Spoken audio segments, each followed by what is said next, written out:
I'm pretty good at getting out of my head, and it's not because I try harder. It's because of these three habits that keep me on track whenever my mind starts to freak out a bit or whenever I start to spiral. These habits also help in keeping those instances really small. I do not find myself in my head a lot because of these habits. So let's just get right into it. These three habits will help you get out of your head if you feel like you're stuck there, or will hopefully prevent you from even getting in the position when you feel like you have to get out of your head. Number one is walking. And now walking is a tricky one because when you're walking, you can also start to ruminate. So not just walking, not solely walking. If walking doesn't work for you and you find yourself overthinking while walking, then I suggest movement, putting on a song that you really like and dancing to it, or yoga. I think yoga is really clutch when it comes to getting out of your head. Or if you need to take it up another level, get into a really intense workout where you're too busy concentrating on the actual movements instead of what is going on in your mind. What I've found is that afterwards, it just gives my mind a little bit more space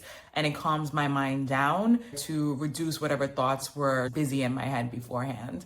So look for the form of movement that works best for you. For me, it actually is walking because sometimes in order to get out of my head, I need to process what is in my head. So walking helps me do that. But if that's not the case, hot yoga is what works for me. I typically start the class thinking really deeply, and by the first 5 to 10 minutes in, those thoughts are out of my head. After class, I feel a bit more calm, and it's like those thoughts were barely there to begin with.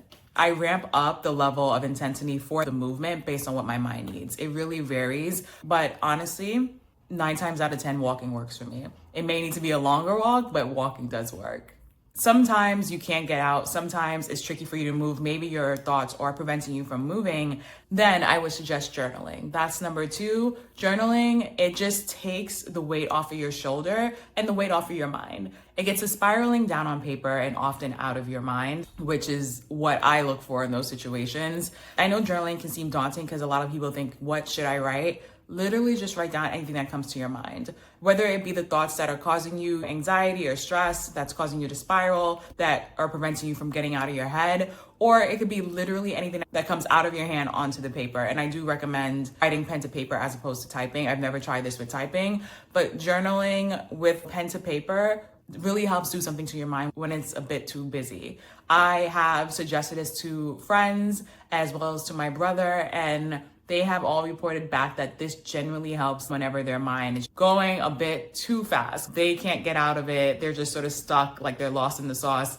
Journaling is one of those things that forces you to slow down and just spill whatever's going on in your head, whatever's going on in your guts. And then when you walk away from the paper, feel lighter and your head feels clearer. So that is my number 2 tip of getting out of your head. And I know, again, journaling can seem really daunting, but put no pressure on yourself. Do not analyze it. Do not overthink it. Just put literally anything that comes to mind. And if you're feeling resistance on what to write, just start writing numbers, like write out the number 1, 2, 3 until something else comes up, or even colors. I got this from the book Storyworthy. He suggests, for writing, to figure out how to write whenever dumping out your brain for creative purposes and you ever get stuck on what to write, just start writing out the words for colors or for numbers. Get that on paper until a thought will come to your head, and then you can start writing that out. And you never know, it can bleed into the thoughts that are leaving you stuck in your head that you were feeling resistance to write about. So journaling is tip number 2.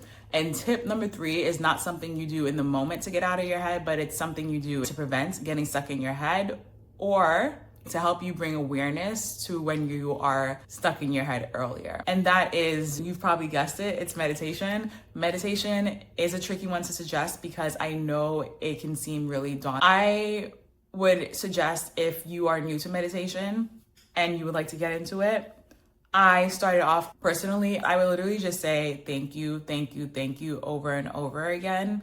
And that allowed me to sort of take my mind off of whatever was going on beforehand and just focus in the moment on the words that I was saying, which was thank you, which was expressing gratitude. But it's not a tip I would suggest in the moment if you've never done meditation before, if you're new to meditation, and if meditation seems daunting to you or intimidating to you. It's more of a tip that I suggest you do long-term to realize when you are stuck in your head and then more easily get out of it. For example, yesterday, I'm dealing with trichotillomania, I thought I had it under control, and the other day I realized it was actually getting worse because I'm just not super conscious of when I'm doing it. And I realized this as I was about to head out to a play with a friend. I really wanted to be present for the play, but I was also spiraling about the fact that this issue is getting worse. I realized that in the beginning of the play, I was still ruminating on it. I was still thinking about it pretty intensely, but I was able to bring myself back to the present and into the play because of meditation. Meditation allows me to have a stronger awareness of my mind. And when it is drifting off to where I don't want it to be, I'm able to bring myself back in and get myself out of my head. Meditation is a tricky habit. I suggest finding one that works for you. There are several different ways to do meditation. Don't let anyone try to box you into one way. I would highly recommend, if you're someone who finds yourself stuck in your head a lot and wanting to get out of your head, then to make meditation a regular practice, because it is the strongest way to get familiar with my mind, to become friendly with my mind, and therefore to be able to work with it and then be aware of when I'm like, okay, I am in a thought pattern that I would like to get out of. Having the awareness is a powerful first move. Some people don't even realize when they're stuck in their head. So those are my 3 tips. I hope it's really helpful. I know it can feel really annoying and frustrating when you are stuck in your head. Sometimes your mind just needs space.